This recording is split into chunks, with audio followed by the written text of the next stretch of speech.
What's up, everybody? Welcome in to another edition of SSPN Recaps. Me and Ethan weren't sure exactly what the schedule is going to be this week, so just in case something came up, we decided to do a pre-recorded episode instead of doing a live stream and then potentially disappointing you guys. But we have not seen the Spurs, at least on SSPN, since last Monday when they had a 20-point win against the Kings. The Spurs have gone 2-2 since then, but a lot of fun stuff that's happened. I was actually at the really close opener to the NBA Cup for the San Antonio Spurs against the Los Angeles Lakers this past Friday. Of course, the Wednesday after our last stream was Wemby's 50-point performance against the Washington Wizards. There was a game against the Mavericks this past Saturday. We probably won't talk about that too much considering the injuries and the performance. But man, last night, I think that's probably a great place to start, Ethan, not just because it's the most recent game, but in my opinion, it's the most significant. No Victor Wembanyama, no Jeremy Sohan, no Devin Vassell. And yes, Chet Holmgren is also out for the Oklahoma City Thunder. But I think when you combine both injuries, I'd still look at it as a pretty even matchup for both teams, despite the Thunder kind of having to overcome some height deficiencies at the moment with their small ball lineup, but they've been winning with that, still near the top of the Western Conference, even throughout Chet's injury. But with all of that being said, last night, pulling out that victory, it really felt like it was going to be a game like last season or the year before at the end of the game when the Thunder went on a 21-6 run to make it really close and tight at the end of the game. But still, the fact that in that scenario, no Victor, no Devin, no Jeremy, you found a way to hold that lead. Again, as something we've kind of said throughout this season, Ethan, even though the Spurs are only 7-8, still some growth for the Spurs, no doubt, being able to hold on to the win last night. And obviously the veterans were a big part of that. But really, I think that was a huge win for the team overall. 100%. 100%. It's nice that the caveat was in our favor this time around. Right. Usually, like when we win this game, we're like, sure, they didn't have their four best players, but no, that's the case for the Spurs. We didn't have Wemby, Devin, or Jeremy, our three best players, really on both sides of the ball, offensively and defensively. And there's a couple elements to this game, but big picture, yes, OKC shot 30% from three, 16 of 53, and that's always going to be a positive in our direction when they're shooting as poorly as they were. But also, you got to give a credit to just the depth on our team. Harrison Barnes, 20 points. Chris Paul, 14 points, 11 assists. Keldon Johnson off the bench. Our bench was outstanding in this game. Their bench was, dare I say, pretty bad.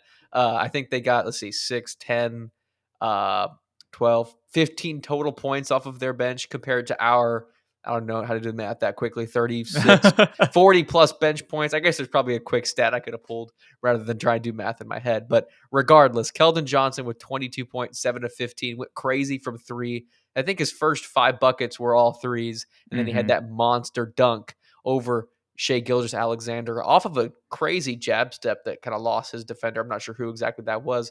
And then Chuck Bassey also has to be mentioned off the bench with 12 points, 8 boards, a couple of blocks, fighting for extra possessions. When OKC's going to go as small as they did, you expect our bigs to play well. And I think Zach also played decent. I think he was definitely second fiddle to Charles Bassey last night. If we're going to just compare those two guys head up, Charles Bassey had the better game. But if it weren't for those two guys and our bench, I'm not sure we would have won last night's game, Jude.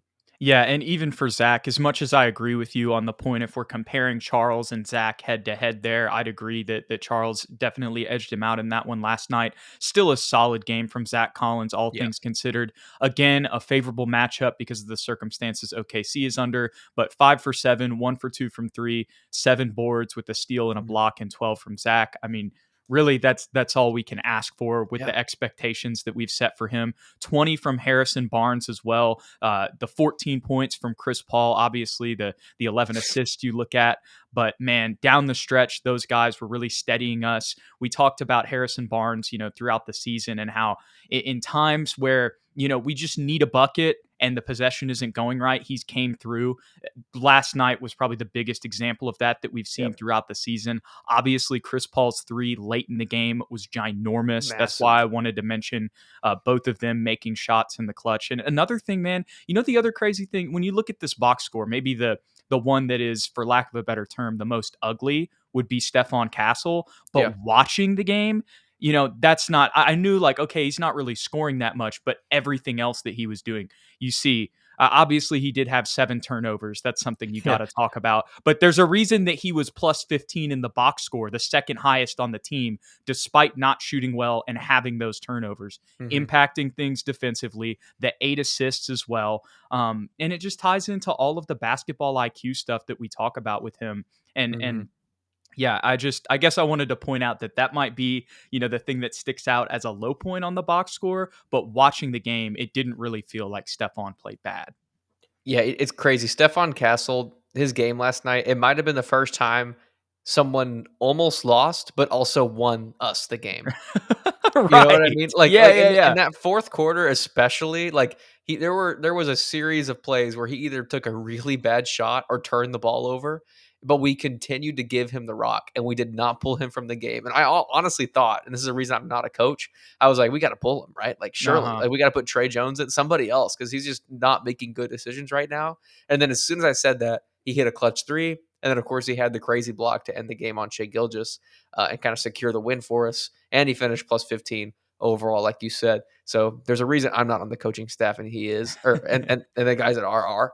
But I think Julian Champagny also deserves some Yes. props, especially at the beginning of the game. I think he had like 6 quick points in that first quarter and kind of kept us breathing because OKC was crazy hot in that first quarter, and if it Yeah. wasn't for Julian, that lead could have gotten pretty significant for OKC.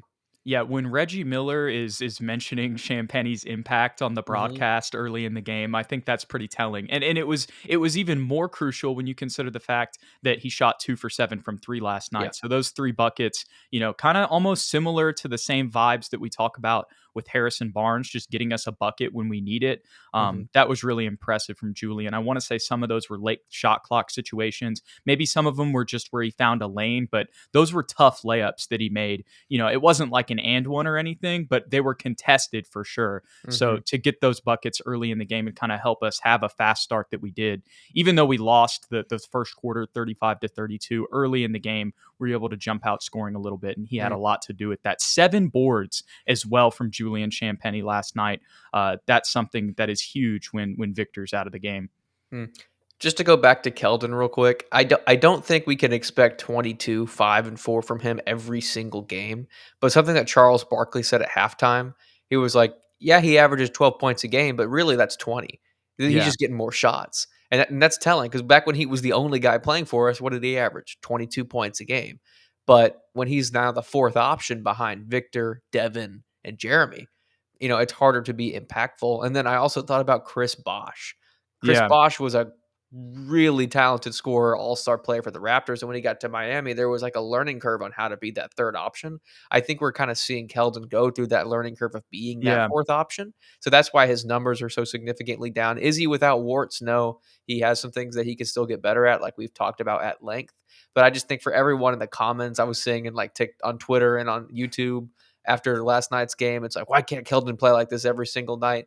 It's like, well, there's definitely a give and take. Like he's the fourth guy on most nights. Tonight he just happened to be, our number one option, and he had the hot hand from deep, which helps as well. I want to go check something on this conversation, but before I do, I just want to mention kind of something you hinted at. In the 2022 season, he averaged 22 points, right? Mhm. And I want to say that he averaged around 5 and 4 as well. I'm So pretty sure that's right. Yeah. I'm pretty sure literally this exact stat line is what happened in 2022. And obviously, Chris Paul and Harrison Barnes have a huge impact as well as Hmm. Stephon Castle. Too. And this isn't the same Julian Champagny from 2 years ago either. But at the same time, you know, this was almost similar circumstances to the 2022 season, except Keldon was coming off the bench. So Mhm. I really thought that was ironic. I want to check and see how many shots he took Yeah, I when have it he right in scored. front of me. You already do it when he scored 25. It's 20 when he averaged 22, 5, and 3, and he Okay. averaged 7 or 18 shots a game on 45% shooting, and this year he's averaging 10 shots a game on 44% shooting. So his efficiency is basically the same. Um, Rebounds are basically the same. He's averaging 1 less assist and 10 less points, but he's taking 6 to 7 less shots off the Yeah. bench. Yeah. I wanted to see because you were talking about everybody in the comments and like to Chuck's point. Well, he's not taking 15 shots every game. That Mhm, was the point I was getting at there. But I wanted to go back and check this game right here. Okay, so the last time that he took more than 15 shots was the Minnesota Timberwolves game, mm. and lo and behold, he scored 25 points. I was going to see if he actually scored less in this one, but of course, since he scored 25, it makes sense that it was more than that. But that's just kind of an example. When he's taking more shots, Keldon can be a 20-point per game guy. That's why we saw it through an entire season, regardless of what you want to say about him in the circumstances that season. For sure. I think another thing for him is balance. Like we saw him taking off the dribble shots. We saw him take a step back three. We Uh saw huh. him take a couple step back Yes. threes actually. But when he's playing next to Victor Devin, like I feel like everybody on Twitter and on YouTube is saying like he needs to swing the rock. Like he's not passing to his teammates. Like okay, well what do you want him to do? Do you want him to be this Keldon where he's looking for his own Right. shot and being aggressive? Sure, we can roll with that, and he can probably get 20 a game. Or do you want him to be a team player, average 12, and Right. actually move the basketball and be a part of a scheme and a system? I think most people would choose the latter, not the former. I think you put it perfectly there. And this is just an example of when you do got to rest guys, you do got to have injuries. That's why we gave Keldon the contract he did. Step So on up. nights like this, and I know you can say, okay, well, what about the second half? He didn't really do as much. Although still did hit like a Steph range three He did. in the second half. But still, if we don't have that run from him in the first quarter, then this game is completely. Yes, I understand that. Let's go. Look, we won the third quarter by 13 points, and that's a big thing. But still, the start and the end matter as well. We lost the fourth quarter by 10 Mhm. points. I know this is all circumstantial, but at the end of the day, if Keldon doesn't have the 17-point half where he only misses 1 3 and goes 5 for 6 to start that half, we don't have the lead that we do going into halftime that gives us the momentum to build in the third quarter as much as we have been playing better in the third quarter this season. Mhm. The point I'm trying to make is regardless of his second half not being, as only 5 points in the second half, I still think that, he's without him playing the way that he did in the first half, we don't win this game. That's what I'm trying to say. For sure, and it wasn't just him, like we said at the beginning. It was 7 guys getting more than Right. 12 point or more than 10 points in this game. And just to have a couple final notes here, like great pace of play, amazing ball movement from everybody, 32 assists to OKC's 24. I would say really solid defense too and rotations despite having a big out there and they played basically 5 guards/wings. I still felt like we were able to close out. I mean, they shot 30% from 3, so that's a great sign. Only thing we have to continue to fix is 21 turnovers. We still won, but OKC only had 13. And I know they're a great defensive team, but this has continued to be an issue, something we have to address. Absolutely. Absolutely. The last things that I'll say on this game is, man, I went into this game thinking it was going to be a blowout. Mhm. So the fact that at Same. one point it looks like we might win by blowout fashion, even though they came back and made their run, the fact that we held it off and took care of the victory, this was something that, they surprised me and impressed me and proved me wrong. Mm. And that's exactly what we want to see happen. The other couple things that I'll say to end this, as you see up there in the highlights and in the top right here, Keldon Johnson goes God mode for Spurs in wild sequence. Like when Keldon's getting highlights and they're labeling it as that, I mean that'll kind of tell you about the stretch he had in the first half. And then 100%. last two things on this game before we get to some of the other games we missed over the past week. I want to talk about the Zach Collins, Charles Bassey conversation. Yeah. I'm not saying one game changes anything, but here's what I'll say. I think the way that Bassey played last night, I think we should maybe give him some stagger minutes. Now here's the one caveat with that. Will Mitch Johnson even do that, or will we kind of have to wait until Pop gets back for that to happen? Because I don't know. I know he's the acting head coach, but how much authority, like on some of these decisions, does he have? when I say that, obviously he's making the rotations throughout the game, but for the most part, we're kind of sticking to the same thing that we did before when Pop was playing, as much as there are going to be subtle differences with a different head coach. Um, but yeah, I guess what I'm trying to say is I'd like to see some Charles Bassey minutes, just, Mm. maybe take like 2 or 3 of Zach's minutes. It doesn't have to be crazy. Maybe just up to 5 if you want to throw him out there, see what happens. If we start to continue to see some of the same things, maybe, what we talked about in preseason with there potentially being a battle for the backup center position could ensue. But again, it's just one game, and it was also against a team that wasn't playing any centers. So that's another thing that we need to keep in mind as well. But I think the way that Charles played last night, like, I think you can't deny that maybe that there should be some minutes given to him. Again, one game, so maybe can't deny isn't the right wording. But after what I Mm. saw last night, I would not be opposed to seeing some Charles minutes here and there. I think you have to. I'll put a foot down a little more firmer Okay. than you. I think you got to give him some minutes. He's only played, I mean, technically 5 games, but 2 of those games are 1 minute apiece. Right. So in the games that he's actually played, in the Mavericks, he didn't score. He's shot 4 times, didn't score, but he had 6 rebounds, 3 blocks, 2 assists, and he was positive. And then in against Houston, he had 8 minutes, had 6 rebounds, 6 points.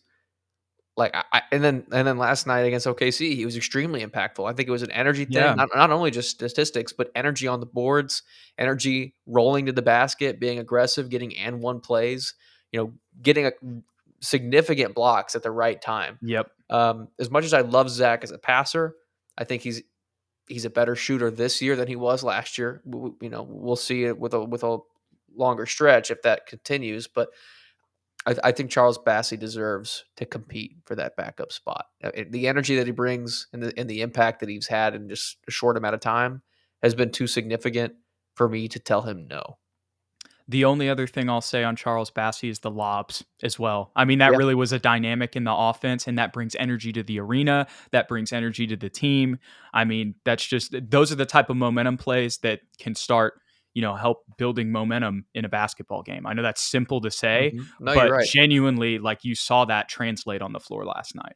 If you want to be conservative, if you want to give Zach the benefit of the doubt, I get it. But these Right. games where we have, matchup issues with size, I think the next game we're playing the Jazz. They got a lot of size. Walker Kessler is a big boy. I think you throw him out there.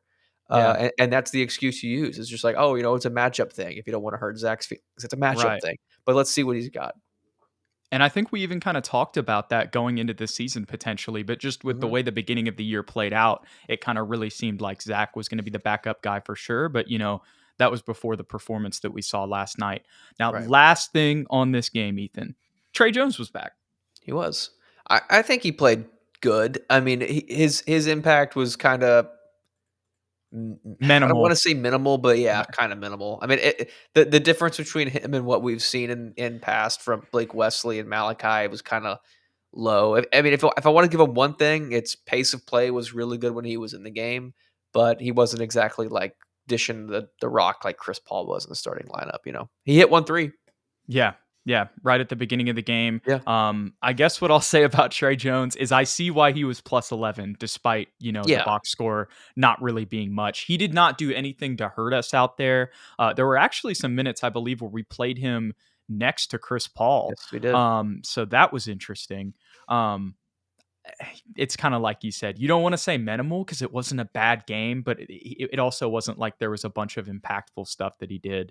Mhm. Um, He pushes the pace without making negative plays, like, that's all we can really say. Yeah. He did but he did some good things, like you just Yeah. referenced. That's what I like, again, kind of similar to Casson, but or Castle, Stefan. I said Casson. I was combining his names. Casson, ooh. But similar to Stefan, it might have not been the prettiest box score, but still definitely had an impact, but on a much lower level. Agreed. It'll be interesting to see what he looks like in the rotation moving forward. The one thing I will say about having Trey Jones last night, I think that was huge for the guard rotation off the bench with Devin out. But that's That's like you that's said, for sure. that's probably the last thing that we can say about this game. But with that, Ethan, any final thoughts on this one? No, sir. I'm surprised, but very pleasantly surprised. Very happy for sure. Now, before that, the Spurs went and played the Dallas Mavericks once again up in Dallas. Now, I want to go to the injury report of this one. Not to make complete excuses, but it is just a story of the game. Of course, I can't find it right now. Usually it's right here, but I'm sure it's because the game's over. Regardless, no victor in this game. Let me just go to the box score. That'll probably answer my question anyway. Um, Pretty sure it no, was the same injuries as last night's game. yes. Oh, well, yeah, Yeah, no no Devin Victor, no Vassell Devin, as no well. Jeremy. I forgot about that. See, thank you very much. And I thought last night's game, I thought Devin was playing. I just totally missed that. So Mhm. that was another reason why that impressed me. But essentially, Spurs got blown out in this one. Did you watch any of this game, Ethan? No, I did not. I got to watch a couple highlights and lowlights. I saw the Zach Collins like bad defense, air ball, bad defense again, air ball again on back to back to back Oh no. possessions. But I didn't get to watch live play. No. I did not either. So as you guys can see, me and Ethan aren't really going to have a lot of takeaways on this Hmm. game. But I'm sure that this was just kind of the Mavs beating up on a lowly Spurs team. So that's again, really honestly looking at this, Ethan, considering it was the same roster, this just makes me more impressed with the OKC game. You know what's bonkers to me, Jude? I'm trying to see like the biggest differentiator statistically between these Right. two teams, and I'm having a hard time finding it. Like a field goal percentage, obviously, we shot 32%, they shot 47%, but they shot 25% from three. We shot Right. 27%. We had less turnovers than them, 11 to 14. Rebounding was we lost 45 to 53, so I guess you could point in that direction a little bit. But overall, it just looks like we shot like crap, and you got to give the Mavericks the Yeah. benefit of the doubt too. They are a solid defensive team, other than Luca. But it's shocking that like we can say one night this same rotation Right. stepped up and won a game against OKC, who's the best team in the West. But 2 nights previously, we get absolutely stomped out Yeah. by the Dallas Mavericks, who are underperforming.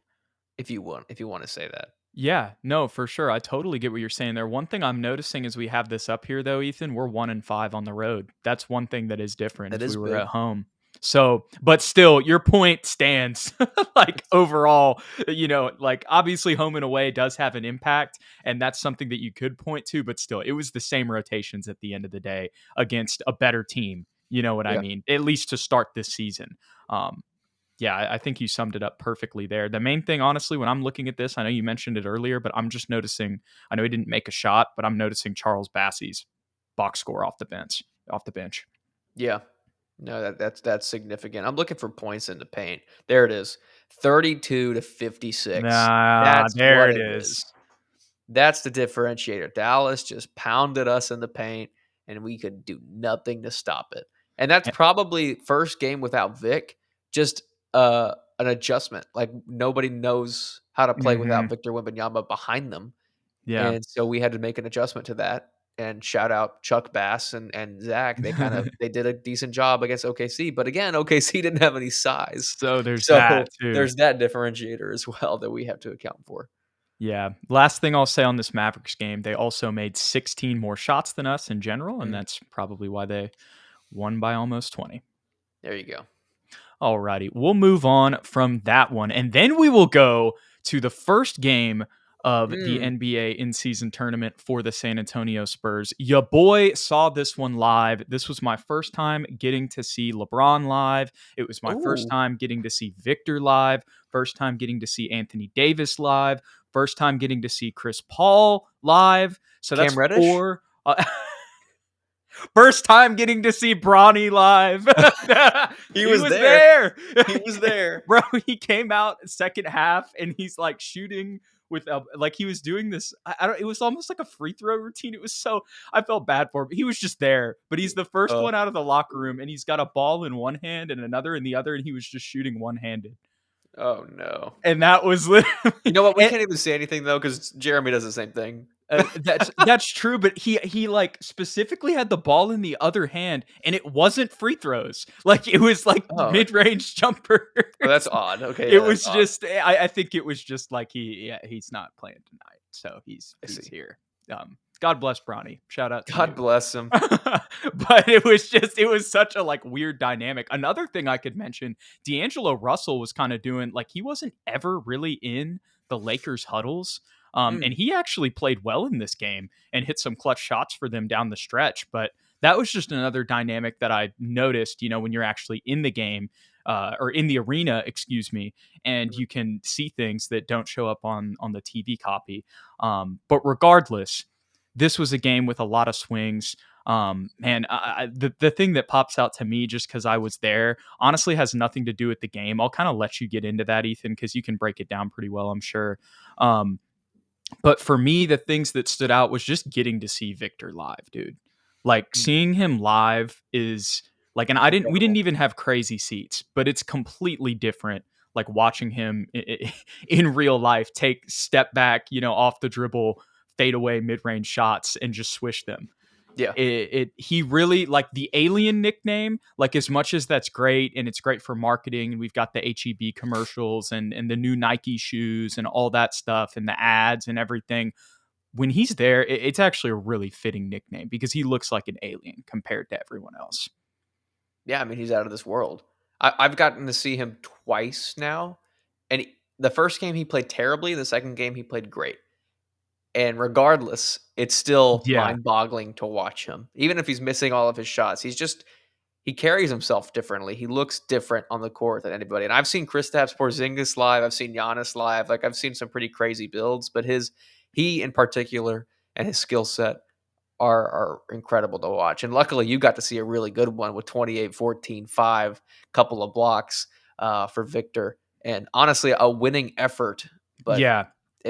we didn't come out on top. I didn't get to watch the full game live, so I'll let Okay. you dissect that a little bit more. I really only have one take, and it's about the very end of the game. Okay. Okay. How about do you You just want me to give just your give take that real then? quick? Yeah. Yeah. Yeah. Stolen from us. You telling me Anthony Davis flops because Chris Paul set up a pick, and that's how we're gonna lose the game? Like that's just baffling to me. Like Anthony Davis is 7 feet tall, probably close to 300 pounds, one of the strongest guys in the league, and Chris Paul knocked him down. And I watched the replay. I don't understand how they can call that. Like I really don't understand that at all, Jude. You know what's so crazy, Ethan? Maybe I was just so like in the game. Like I don't even really remember that, I but think we were down one, yeah, and that was after Keldon hit the 3 to make it a 1 point game, 110 to 111, I'm pretty sure. Um and they call. I don't know the play by play, but they call that we lose by 5. There's a correlation there. It's BS to me. I think that because I was in the stadium, honestly, like when you're watching on the TV cop, like you can notice stuff from the refs more. And yes, we do have the replay, but I think I was just so happy that we even like came back and fought back to make it a game Hmm. that it was just kind of like, I don't know, like that doesn't stay. Like I know the play you're talking about, but I don't remember being like, oh my gosh, like caught up about it. But also, I was as much as we had good seats, we were kind of in the lower part of the upper section, but the highest section up there. So we were kind of watching over the top. It was Yeah, actually a pretty good view. Um, and I got the tickets for free, so I'm not even yeah, complaining right, there right, right, right. whatsoever. But because of that, I wasn't really watching the TV. I didn't really notice the refs as much in general when I Mhm. look back in this game, but I'm sure there's some sentiment for what you're saying. I kind of feel bad that I No, you're was good. there and I didn't even really remember that much. I think I just remember the back and forth swings, the way Hmm. that we started to open the game, how we were kind of able to build a little bit of a lead for the most part, as much as the Lakers, cut back in to the lead. Let me see. Is that second quarter? Did we score 30 points in the It was second quarter as 30. Yeah. well? Yeah. So we had a nice start. Think we went up 9-0. And then obviously the Lakers came back, made their counter run, kind of had the lead. And when you look at the quarter by quarter, it seems like it was almost closer than it was at points in the Mhm. game, because there was a point where the Lakers went up by about 10, and then there was a point where we were up by about 10, and both teams kind of made comebacks within that. But the main thing for me was when the Lakers were pulling away and it seemed like the game was really going to be wraps kind of going into the fourth quarter, when they had all the momentum. We were able to just have timely counter runs Mm. to stay in the game, and we hit clutch shots. Yes, in that last minute, there were some things out of our control and maybe some things execution wise that we could have done better. Um, But at the end of the day, like you said, I'm proud of the effort we gave. For sure. And it's not to just make a ton of excuses, but bluntly, the Lakers are better than us. Probably, all things considered, they're going to have Mhm. a better record than us. And they won this tournament last year. Um, and it's LeBron and AD. Like AD was just able to eat inside. And honestly, like I went with a friend, and he was a Lakers fan, but he was telling me, he's like, should I take this bet for Anthony Davis over 20 points? Oh And my I was god, like, yeah. yeah. And see, you knew exactly what I was saying. I was like, oh, absolutely. Like, as much as we love Victor, and he had a great game, he's a big reason that we were in the game tonight. Without him in this game, we're not in the game at all. Right. But still, in his sophomore season, and Anthony Davis is, in the middle of his prime, and is just much more of a physical specimen. And I think that was really the story of the night for AD, because it wasn't like he was even doing anything crazy. He did hit a couple clutch threes, and just threes throughout the game, but for the most part, man, he was just eating on the glass, put back, Mhm. or getting in the post, easy bucket, and we just couldn't stop it all night. LeBron didn't even really impose himself that much physically. It was really cool to see, not to go off on two side notes, but since I mentioned LeBron, it made me think of this. It was super cool to be in the presence of him Right. breaking the record for being the oldest player to have 4 straight triple doubles. And then also Chris Paul Yeah. passed 12,000 assists in this game as well. I believe he's the third player ever to get to 12,000 assists. So I believe he's third all time. I could be wrong on that a He little is, he bit. is. Yeah. So getting to see both of those historic things in the same night with two Hall of Famers, on top of getting to see Victor for the first time, um, man, I just don't. It sucks that the Spurs lost, but I didn't get to watch them last season. So I Mhm. think the other thing was the fact that I was just getting to Right. watch this Spurs team, and it was really entertaining with all these other stars. I was pretty satisfied, man. And Stephon, I I haven't was even about to say mentioned that, yeah. Stephon. Thank you for mentioning that, and getting to see some of Devin's tough shots as well. But yeah, that was the other thing. I'm so glad you mentioned that, because, or I know I mentioned it, but then you said that's something else we need to Yeah, talk you're good, about. you're good. Um, he stood out as well. Like, how we talk about, like, how even in the Thunder game that we just talked about, how he, even when he doesn't play well, you see his impact. I guess or Mhm. play well on the stat sheet, you see his impact. That and I know he had a really good game in this one. That translates, like, in real life. Like, the stuff that you see on the screen, you see it in person too. And obviously, this was a great game for that. And you saw LeBron talking about him, saying he's going to be special after the game, having a conversation with him. But Mhm. in the sense that Wemby stood out in, like, wow, he's just a different type of player. Um, it's not the same extent because Victor's an alien, like we talked about, but it was in a very similar aura, if that makes sense, for lack of a better trendy term, I Mhm. Yeah, guess yeah, you yeah. could say, with aura. But genuinely, like, he was someone who stood out. Like, okay, this dude really, like, you just notice him. Mhm. Yeah. No, he's with it. I think I wanna say finally, I think we've hit. Shout out Brian Wright, knock on wood. He hit with this draft. Yeah, Stephon Castle's the guy, and shout out our boy who told us all about him. I'm sorry, blanking on his Lou. name. Lou, sorry. Crispy Lou. Uh, he called it, man. I mean, 22, 5 plus 17, 3 of 4 from Hmm. 3, and threes are his weakness, and he went crazy in this game, and he got the LeBron approval. So yeah, he's proving to be everything that he was advertised as, for sure. And I think his impact is being felt way quicker than even you and I thought it Yeah. would be. Absolutely. I completely agree. The last thing I'll say that probably sums up everything else that I was trying to describe earlier better, he has the it factor. Yeah, And you see it even more in person, and it already shows up, through the screen. 100%, 100%. Yeah, man. Fantastic environment. As much as, at the end of the day, I don't think you or I really care that much about the in-season tournament. We care about the championship at the end of the day. Yeah, As a fan who went to the games, it's one, fun. the court was cool. And like you're about to say, it's fun. It adds some more intensity. I think it put more butts in seats as well. 100%, 100%. And, this would have been a good game. Last note on this one. This would have been a Yeah. good one matchup-wise. AD, he's going crazy. Throw Bassey in there. I don't even know if Zach No, played that's bad, that's but, a like, good point. That's actually a really good point. Yeah. maybe he makes a difference physicality-wise and doesn't let AD get as many easy putbacks. Right. And hey, if it's 5 less points, that's the difference in Right. this type of game. Maybe we put him out there and it's the same situation. But I totally get what you're saying and agree. But we can end off on this one, Ethan. As much as this wasn't the prettiest game overall for the team, especially defensively, as I pull up the box score here and you see 42 points from Jordan Poole, 19 from Corey Kispert. Jonas Valanciunas, I'll actually give him that. Shout out Jonas. And the fact that he's even playing off the bench, like even more shout out to this guy. He just got a fat contract and, Yep. playing his role. Shout out Jonas Valanciunas. But 20 from Corey Kispert and 42 from Jordan Poole, but 50 from Victor, Ethan. 50 from Victor, 17 from Devin. This was really the Victor show, though. Like I can It shout out was. everybody else, but I didn't turn this game on until the third quarter, Jude. And I was like, and my girlfriend was like, "Are they winning?" And I was like, "No, not really. It's not gonna. It doesn't look good for the Spurs." And then Victor Wembanyama just went absolutely ballistic, and I was like, "This he like I didn't have the audio on. I was just watching him play. I was like, this guy Uh-huh. is going off right now."